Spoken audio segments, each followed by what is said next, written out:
যে প্রত্যেক শহরে শহর পরিচালনা যে কর্তৃপক্ষ সিটি কর্পোরেশন অথবা পৌরসভা তারা সময়ে সময়ে বাড়ি ভাড়া নির্ধারণ করে দেবেন। বাড়ির মান, বাড়ির স্ট্যান্ডার্ড, বাড়ির আয়তন, সংযোগ রাস্তা, অন্যান্য ফ্যাসিলিটিস বিবেচনা করে বাড়ি ভাড়া নির্ধারণ করে দেখবেন।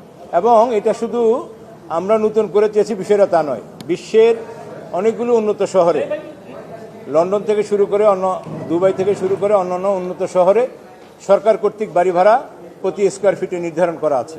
এটা দোকানের ক্ষেত্রে যেমন আছে, অফিসের ক্ষেত্রে আছে, বাড়ির ক্ষেত্রেও আছে।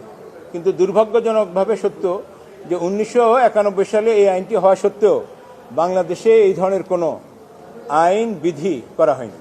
আমরা এই বিষয়টি আজকে মহামান্য হাইকোর্টের নজরে এনেছি এবং মহামান্য হাইকোর্ট আমাদের এই বিষয়টি 2 দিনে বিশদভাবে শুনেছেন।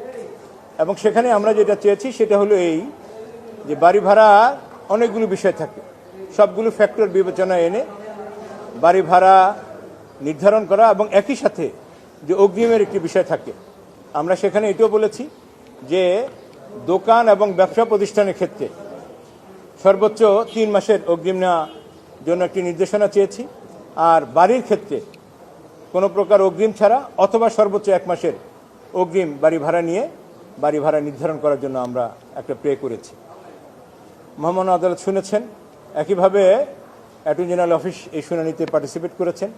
উভয় পক্ষকে শুনে 4 সপ্তাহের জন্য কেন বাড়ি ভাড়া নিয়ন্ত্রণ আইন 1991-2 ডি এক্সিকিউশন করা হবে না এবং আইন অনুসারে প্রত্যেক শহরে ইনক্লুডিং ঢাকা সিটি কর্পোরেশনকে উত্তর এবং দক্ষিণকে আলাদাভাবে নির্দেশনা দিয়েছেন যে সময় উপযোগী অবস্থান, আয়তন, রাস্তা এবং অন্যান্য ইউটিলিটি ফ্যাসিলিটিস বিবেচনা করে বাড়ি ভাড়া নির্ধারণ করে 4 সপ্তাহের মধ্যে রুলের জবাব দেওয়ার জন্য একটি আদেশ আজকে জারি করেছে।